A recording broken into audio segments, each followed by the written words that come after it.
We thought the differentiation part would be the easiest. It wasn't.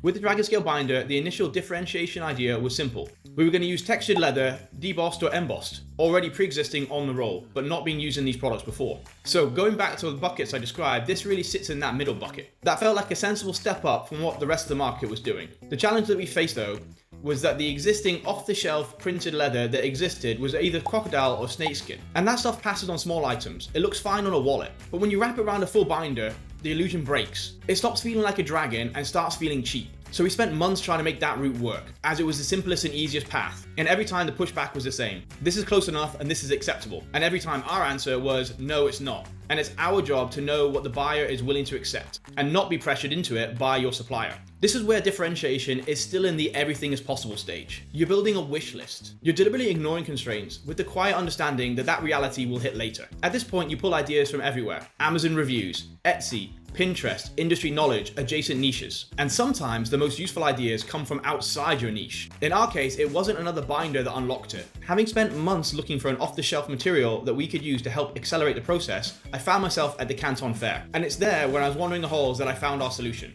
And it was like a light bulb suddenly got turned on. He had stumbled across a stationery product that was using a technique that no one in binders was using. And that's the moment the differentiation becomes real. Not because it's clever, but because it proves that something can exist, even if your industry says it can't. At the same time, there's a final filter that we apply. If this product existed how we're imagining it, would it stop someone scrolling? Not click, but stop scrolling. Because that's the first challenge, and it exists before winning the click. And if no one would photograph it, show it off, share it unprompted, then it's not for us. And that's not marketing fluff, that's distribution baked into the product.